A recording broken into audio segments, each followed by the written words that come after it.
उपलब्धता के आधार पर संसाधनों को दो भागों में बांटा गया है। नंबर 1 नवीकरणीय संसाधन, नंबर 1 नवीकरणीय संसाधन, नंबर 2 अनवीकरणीय संसाधन।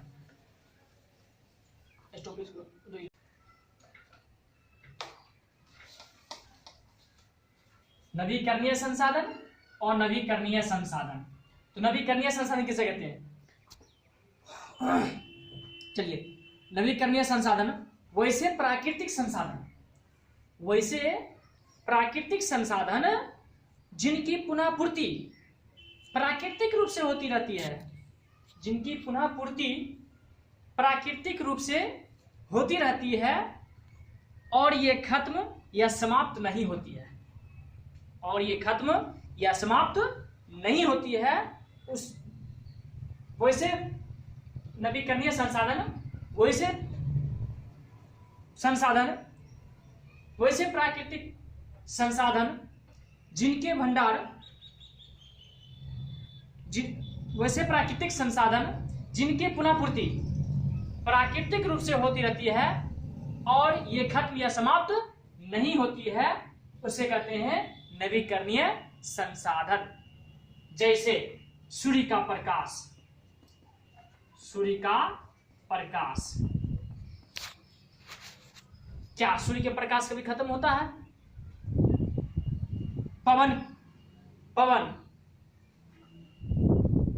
पवन, क्या हवा कभी खत्म होता है? तो सीधी सी बात है, नवीकरणीय संसाधन किसे कहते हैं? वैसे प्राकृतिक संसाधन जिनकी पुनः पूर्ति प्राकृतिक रूप से होती रहती है और ये खत्म या समाप्त नहीं होती है, नवीकरणीय संसाधन कहलाती है। जैसे सूर्य का प्रकाश, पवन, ये जो है नवीकरणीय संसाधन के उदाहरण है। अब चलते हैं अनवीकरणीय संसाधन। अनवीकरणीय संसाधन किसे कहते हैं?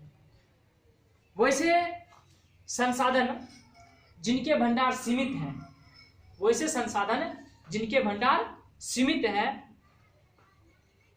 तथा एक बार उपयोग में आने के बाद इनके पुनः पूर्ति में लाखों हजारों वर्ष लग जाते हैं, अनवीकरणीय संसाधन कहलाते हैं। जैसे पेट्रोलियम, कोयला, लोहा इत्यादि। जैसे लोहा,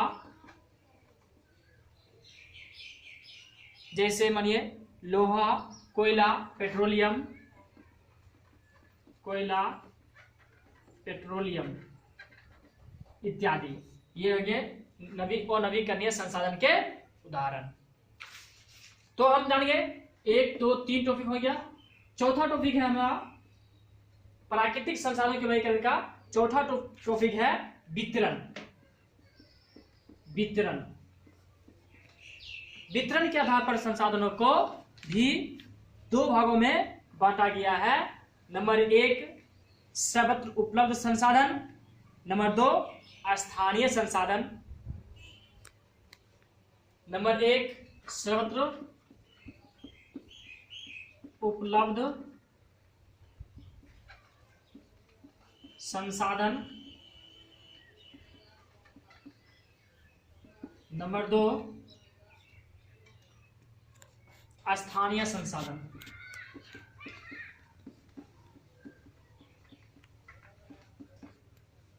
स्थानीय संसाधन। तो सर्वत्र उपलब्ध संसाधन किसे कहते हैं? वितरण की दृष्टि से प्रकृति में पाए जाने वाले संसाधन सर्वत्र उपलब्ध संसाधन स्थानीय प्रकार के होते हैं।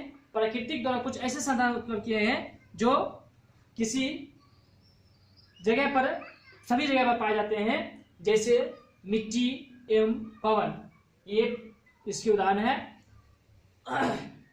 एक हो गया निजी और अंतरराष्ट्रीय। सर्वत्र उपलब्ध संसाधन वैसे प्राकृतिक द्वारा कुछ ऐसे संसाधन प्रदान किए गए हैं जो सभी जगह पाए जाते हैं, जिनमें मिट्टी और पवन प्रमुख है। इन्हें हम कहते हैं सर्वत्र उपलब्ध संसाधन। सर्वत्र उपलब्ध संसाधन किसे कहते हैं? तो प्रकृति द्वारा कुछ ऐसे संसाधन प्रदान किए गए हैं जो सभी जगह पाए जाते हैं, जैसे मिट्टी, पवन, इसे हम कहते हैं सर्वत्र उपलब्ध संसाधन। और स्थानीय संसाधन। स्थानीय संसाधन किसे कहते हैं?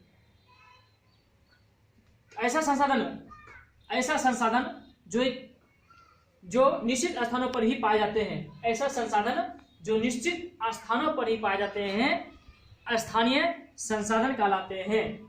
जैसे अभ्रक, यूरेनियम इत्यादि।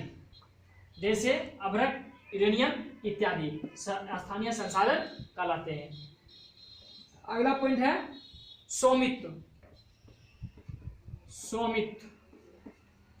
स्वामित्व के आधार पर संसाधनों को दो भागों में बांटा गया है। स्वामित्व के आधार पर संसाधनों को दो भागों में बांटा गया है। नंबर एक निजी,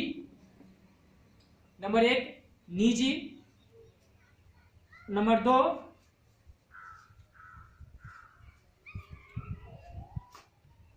निजी या राष्ट्रीय, नंबर दो अंतर्राष्ट्रीय संसाधन। अंतर्राष्ट्रीय संसाधन। स्वामित्व के आधार पर संसाधनों को भी दो भागों में बांटा गया है। नंबर एक निजी, राष्ट्रीय और नंबर दो अंतर्राष्ट्रीय संसाधन। निजी संसाधन किसे कहते हैं? जब कोई प्राकृतिक संसाधन जैसे भूमि, तालाब किसी व्यक्ति के स्वामित्व में हो तो उसे निजी संपत्ति कहते हैं, निजी संसाधन कहते हैं। किसी राष्ट्र के अंदर पाए जाने वाले सभी संसाधन राष्ट्रीय संसाधन कहलाते हैं। किसी राष्ट्र के अंदर पाए जाने वाले संसाधन सभी राष्ट्रीय संसाधन कहलाते हैं। और 19.2 किलोमीटर से 200 किलोमीटर तक का क्षेत्र अपवर्जक आर्थिक क्षेत्र कहलाता है। 200 किलोमीटर के आगे का स्थित खुला क्षेत्र महासागरीय क्षेत्र कहलाता है, जिसे अंतर्राष्ट्रीय क्षेत्र के तहत भी रखा जाता है। 200 किलोमीटर के आगे का क्षेत्र होता है उसे अंतर्राष्ट्रीय क्षेत्र के अंतर्गत भी रखा जाता है। Thank you. मेरा यहाँ तक हो गया। अगला पॉइंट प्राकृतिक संसाधनों का वर्गीकरण यहाँ तक हो गया है। इसका 5 डिवाइड था, उसको 5 को हम वर्ग करके बता दिए हैं। अब हम फिर नेक्स्ट दिन, अगले दिन आपको आगे की ओर चलेंगे, प्राकृतिक संसाधनों का वितरण के बारे में चलेंगे। आज मेरा यहीं तक रहा। आप लोग इसे जरूर देखें और घर बैठे ही पढ़ाई करें ताकि आगे क्लास में आपको दिक्कत ना हो।